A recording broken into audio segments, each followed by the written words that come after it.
नमस्कार, Smita super art 8 मध्ये तुम्हा सर्वांचं स्वागत आहे। एक जुना पॉट आहे, त्याला आपण वेगळ्या पद्धतीने थोडं नवीन डेकोरेशन करणार आहोत। त्यासाठी आपण मोल्डेड शिल्पकार क्ले जी आहे ती यूज करणार आहोत। क्ले यूज करण्यासाठी त्यामध्ये 2 पॅकेट्स असतात। ते दोन्ही पॅकेट सम प्रमाणात हातात घेऊन मिक्स करायचे आहे। त्यासाठी तुम्ही थोडीशी हाताला पावडर लावायची आहे। जितकी लागेल तितकीच क्ले जी आहे ती मिक्स करायची आहे, कारण जर मिक्स केली तर 1-1.5 तासात ती पूर्ण सुकून जाते आणि कडक होते। त्यासाठी थोडी थोडी करून तुम्ही यूज करणार आहे।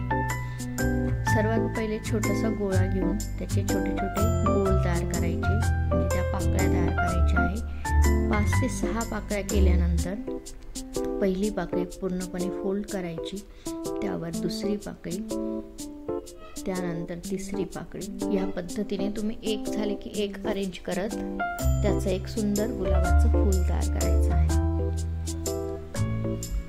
ही जी तयार फुलं आहेत ती थोडीशी ओली असतानाच आपल्याला पॉटला चिटकवायची आहे।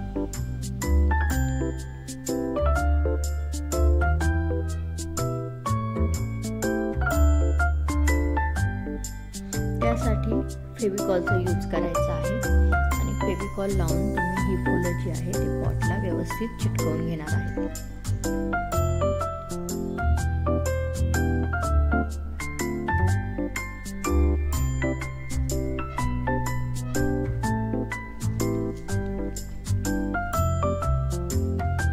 इथे मी 3 प्रकार गुलाबाची फुलं जी आहेत ती इथे चिटकवून घेतलेली आहे।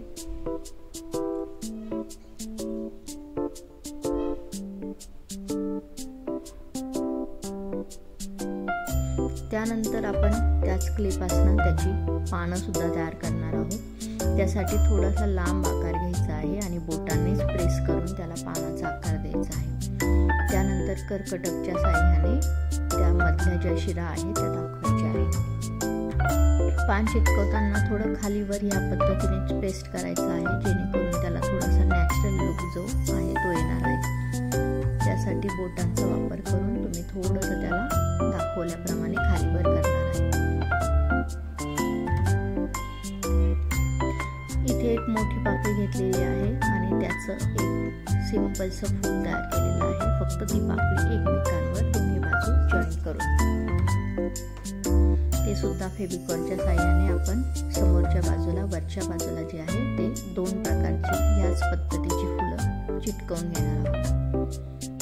त्यानंतर डेकोरेशनसाठी क्लेचाच एक गोल करून पुढे छोटं छोटं निमुळतं साईज करायची आहे आणि या पद्धतीने वरती डेकोरेशनसाठी तुम्ही इथे लावणार आहे।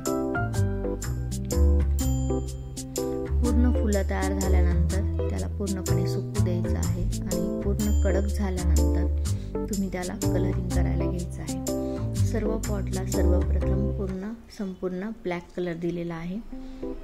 त्यानंतर तुम्हाला फुलं जी आहे ती ज्या ज्या रंगात रंगवायची आहे तो रंग तुम्हाला निवडायचा आहे। तो घेतल्यानंतर ब्रशच्या टोकाला फक्त तुम्ही थोडासा घेणार आणि फूल रंगवताना फक्त वरच्या बाजूने ब्रश फिरवणार आहे। पूर्ण मध्ये तुम्हाला फूल रंगवायचं नाहीये। मध्ये जो ब्लॅक कलर आहे तो तसाच राहील आणि वरच्या बाजूला वरची जी कडा आहे त्याची तिथे फक्त तुम्ही हा कलर देणार आहे।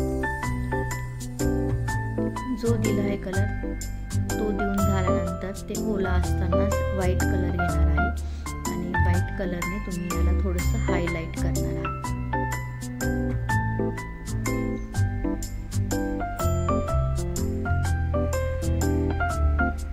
या पद्धतीने थोडं हायलाइट केल्यानंतर ते फुलं जे आहे पानं जे आहे ते छानपैकी उठून दिसणार आहे। ब्रशमध्ये येलो कलर आधीचा होताच त्यामध्ये थोडासा ग्रीन कलर घेतलेला आहे आणि पानं सुद्धा याच पद्धतीने थोडेसे हायलाइट करायचे आहे। पूर्ण पानांना मध्ये रंग द्यायचा नाही।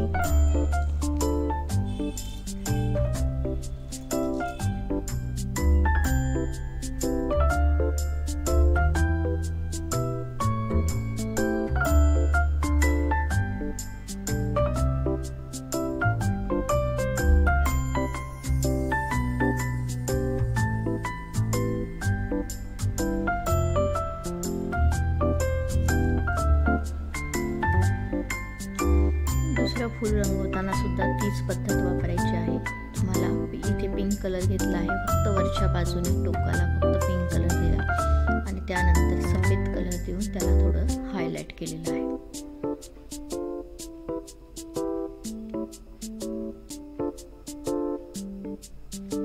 हे सर्व जे आपण शिल्पकार क्लेने जे आकार तयार केले आहे ते सर्व आकार याच पद्धतीने तुम्हाला कलरिंग करून घ्यायचं आहे.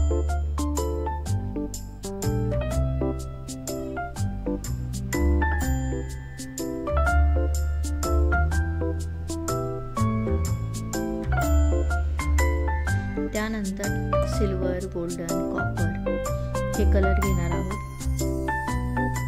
पॉटचा जो आकार आहे त्याला ऑलरेडी डिझाईन आहे. ती डिझाईन जी वरती आलेला जो भाग आहे त्याला आपण गोल्डन कलर देऊन घेणार आहोत. त्यानंतर कॉपर कलर घेतलेला आहे. कलरच्या बॉटलच्या झाकणामध्ये घ्यायचा आहे आणि एक फ्लॅट ब्रश घेऊन तो फक्त वरच्या टोकाला टॅप करायचा आहे. कलर घ्यायचा आणि त्याच पद्धतीने पॉटवर टॅप करून तो कलर द्यायचा आहे, म्हणजे त्याला एक प्रकारचं टेक्स्चर येणार आहे.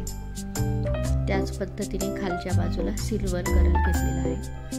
ब्रश धुतलेला नाही आहे, त्यामुळे ब्रशमध्ये आधीचा कॉपर कलर जो आहे तो सुद्धा थोडासा इफेक्ट करतो आहे. ह्या पद्धतीने जो संपूर्ण पॉट तयार झालेला आहे. जर तुम्हाला हा व्हिडिओ आवडला असेल तर नक्की लाईक आणि शेअर करा आणि नवीन असाल तर चॅनलला सबस्क्राईब करा.